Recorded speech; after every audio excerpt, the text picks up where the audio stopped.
आङो आथिखालनि जे सेंग्रा सिख्ला लोगोफोर जे साख्रि नागिरदों बा फरायफुदों बेखौनो आं मेसेज होनो सानो रावनिबो गाज्रि बुंनाय बा दुखु होनाय बा थुलुंगा मोनाब्लाबो जिबनाव साक्सेस जानांगौ कालसारावनो हक साख्रि बा नागिरनायावनो हक कन्ट्रेक्टर लाइनावनो हक बा एक्टर एक्ट्रिस प्रडिउसार जिखुनु खामानिखौ जोङो जिउआव लाया मानो गोसोखौ गोरा खालामनानै दावगालांब्लानो जों सानसे सहैथारगोन आरोखि खुनु हायै बुस्थु गैया मानोना जोंनियाव बांसिन दावराव दावसिया जायो माने थिखोलायनाया खम जायो आरोखि जे लिफ्ट खालामलायनांगौ गावजों गाव बे बिराद खम जायो बे कालसार लाइनावनो होन बे पलिटिक्स लाइनावनो होन बे साख्रि लाइनावनो फरायनाय जिबनाव बे जोंनाव बिराद खम बे बुस्थुआ हेल्प होननाय बुस्थुआ आरोखि जेनेबा नोङो मोनसे एनकारेजमेन्ट इज ग्रेटार देन क्रर मानि मोनसे थुलुंगाखांनाय बाथ्राया क्रर फैसानिख्रुइबो देरसिन आरोखि क्रर फैसाया बेनाव थानो हागौ जुदि बेखौ इउटिलाइज खालामनो रोङाबा बियो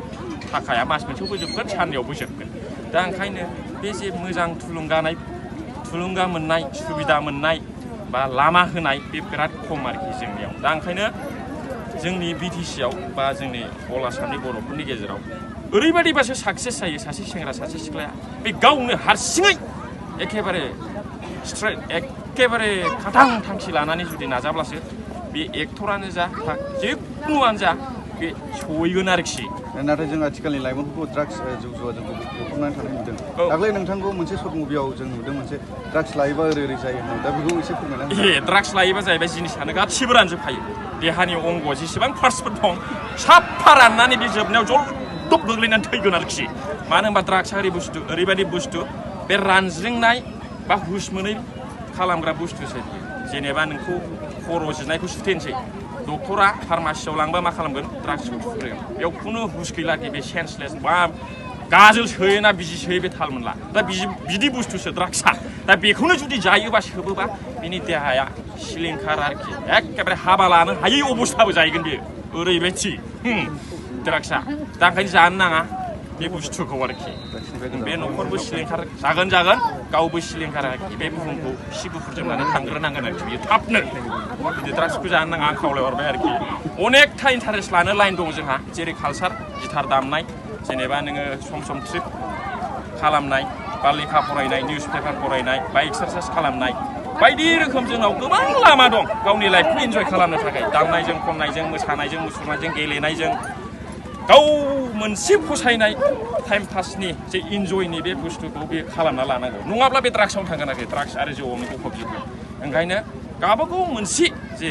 टाइमखौ पास खालामनो एबा खामायनायजों लोगोसे टाइमाबो पास जाफायोना बेस्थ' गैयाब्ला मानसिया गाज्रि हाबा मावनो सानफ्लाङो ओंखायनो बे बेस्थ' थानांगौ नों गेलेनायजों बा दामनायजों बा मोसानायजों बा बेरायनायजों जै बेस्थ' थाला जेनेबा सेंग्रा सिख्ला जिबन जोंनियाव बेस्थ'आ थानांगौ जेनेबा फरायनाय दा फरायखाला मानसिया बा फरायनायखौ गारबाय बा फरायगासिनो दं बा लेखाखौ मोजाङै फराया बेना जाहैबाय नोंना बेस्थ' गैला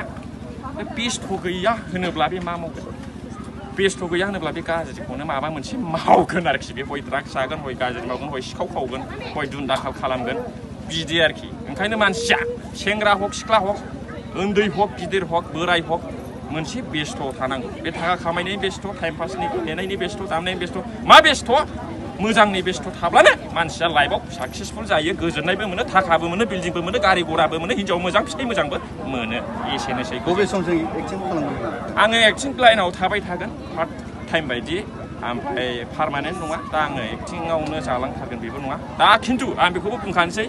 दा बड' फिल्म इन्डास्ट्रियावबो इउटुबार जा एक्ट्रिस जा एक्टर जा ओंखाम गोमाला मानोना नोङो $100 जाब्लानो 9,000 8,000खौ मोनखायो आमेरिका डलारा दा नों मोजां भिडिअ खालामब्लानो मोजां कन्टेन्ट खालामब्लानो बे लांगाबखा नोंनाव डाइरेक्ट आमेरिकानि बे डलारखौ सोहरगोन इन्डियान कारेन्सियाव बे सोलायगोन जुदि मोजाङै खालामोब्ला आरो नोङो सिंगारफ्राथ' मोनसे प्रग्रामाव नों 10,000 मोनब्लाबो माथो नङा होमबा मानसिफ्रा 5,000नि मावगासिनो दं मासाव मोनसे प्रग्रामाव 10,000 मोनोब्ला अनेक सोलियो जास्ट जिनिसखौल' मोजाङै लाबोनानै मोजां रायजोखौ एट्राक्टिभ खालामनो हानाय रायजोखौ एसे फुरथि खालामनो हानाय जानांगौ आरो दा एक्ट्रेस लाइनावनो बेबो बहाबा मोसाफैगोन बहाबा खनगोन बहाबा एलबाम लागोन बे फैसाखौ मोनबाय थागोन आरोखि दा खामानि मावनाया मोजां जाबानो फैसाखौ मोनो मा मावो बे आलदा खोथा खिन्थु खामानिया मोजां जानांगौ होनबानो मोनो आरोखि फैसाखौ बिदि बयखौबो खुलुमबाय गोजोनथोंसै लोगो मोनबाय थागोन बेफोरबायदिनो बालाजार फोथारावहाय क'क्राझार बालाजार फोथारावहाय जे वुमेन्स फुटबल गेम जादों बेवहाय आंखौ इनभाइट खालामदों आं बिराद गोजोननाय मोनदों आरो रायजो राजाफोरखौबो आङो साबायखर होनो सानो जे फुटबल गेमखौ बेबायदि लैहोर लैहोर फैनानै जे नायफैदों अनसायफैदों आरो गोबां मोजां फैदों बिनि थाखाय रोजा रोजा साबायखर बे समसिम नोंथाङा फैनायाव माबायदि खस्थ' खालामनानै बिसिम सफैनो हागोन बेनोसै मा बुंबावनो गोजोननाय मोनदों बिसिम सफैनो हानानै नोंथांनि माबाफोर फैनो गोनां सर्ट मुभिफोर दंबावो नामा? फैनो गोनां सर्ट मुभिया गोबाङानो दं एक्जेक्टलि आङो टाइटेल्सफोरखौहाय बुंथ'नो हालिया उनावहाय नोंथांमोना नायबानो नुसिगोन माने जोङो जायै जेन'बा जाबाय रायजो राजाफ्राबो जोंखौ हेफाजाब होबाय आं राइजिं क्लाबनि जानानै आंनि हामलायथिखौ जासिग्रोबाय रायजो राजानो दा माने रायजो राजाया जोंखौहाय हेफाजाब होदों जों जोबोद मोजां मोनदों राइजिं क्लाबनिफ्राय गाबोनबो जेन' बिदिनो जोंनि मोनसे जि फुटबल जोलुर बादायलायनाय दंबावो बियो गाबोन जि फैगौ 9 थारिख बियो फाइनाल जागोन बियो जेन्ट्सफोरनि खेला जासिगोन आसा खालामदों अननानै जोंनि खाथि खालायाव थानाय जोंनि ओनसोलनि फुटबलखौ नायनो मोजां मोनग्रा रायजो राजाफोर जेन' गाबोनबो बेबायदिनो लैहोर लैहोर फैनानै जोंनि बे बालाझार राइजिं क्लाबनि जे गेवलां गेलेग्रा बर' फोथाराव नायफैगोन होननानै आरोबाव आसा खालामदों आइजोफोरनि जोलुर बादायलायनायखौ दिनैल' खालामनाय जादोंना सिगांनिफ्राय जोङो बेखौ दिनैल' खालामनाय जादों 8 थारिखल' मानोना जोङो गोबां टिमखौहाय सोंदोंमोन खिन्थु टुर्नामेन्ट जानाय हिसाबै जों दा मोननो हायाखै जोंनि दा खाथियावनो थानाय जोंनि जि थिम्फु भुटान FC बिथांमोनखौ मोननो हादों आरो जोंनि बड'लेण्ड एभारेन्स FC बिथांमोना दिनैहाय जोंनि 8 थारिखआव गेलेनानै जोंनि बालाझार गेवलां बल फोथारखौ समायहोदों दिनै हाबाफारियाव सोर आलासिफोर नुजाथिफैदोंमोन नोंथांजों लोगोसे दिनैनि हाबाफारियावथ' जोंनि दहाय सार रन्जित जोंनिनो EM बिथाङा फैदोंमोन खिन्थु माखासे सम होनो हायैनि थाखाय बिथाङा दहायहाय सम लानानै थांफिननाय जादों ओमफ्राय दंबायो जोंनिनो ओरै खाथि खालानि जोंनि मानिजाथाव मानिगुनि गेदेर मानसिफोर जोङो बिसोरखौ वेलकाम खालामनो हादों आरो जों नुनोबो हादों लोगोसे खनगिरि मोसागिरिफोर फैदोंमोन खनगिरि मोसागिरियाथ' फैनानै दहन थांबाय जोंनिनो आथिखालनि जे जाखांफुबाय थानाय सर्ट मुभि खालामग्रा जोङो बयबो नुखायो ओरैनो सर्ट मुभियाव नायोब्ला जोङो मिस्टार जि टिकटिकेल बसुमतारी बिथाङाबो जोंनि गेजेराव नुजाफैदोंमोन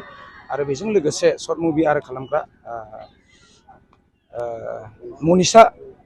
मुसाहारि बिथाङाबो जोंनि गेजेराव नुजाफैनो हादों नोंथाङा दिनैनि हरावहाय माबा सावथुनफोर दिन्थिनाय हाबाफारि लागोन नामा जोङो बेखौबो जोङो आखायाव लानाय जादों मानोना दाखालिसो जि रिलिज जानानै थांनाय जोंनि बर'नि फिल्म मोनसे जारिमिन जाथाय बेखौ लानानै दिहुननाय जादों होननानै बुंदों खिन्थु जोंबो दासिमबो नुवाखै दा जोंनि खाथिनि रायजो राजा ओनसोलनि मानसिफ्रा खावलायनाय हिसाबै जोंबो कमिटिनि नायनो गोसो जानाय हिसाबै जोङो बेखौ दा दिनै हरनि 8टा टाइमाव जोङो दिनै बेखौ दिन्थिनाय जागोन जोंनि बालाझार राइजिं गेलेग्रा बल फोथाराव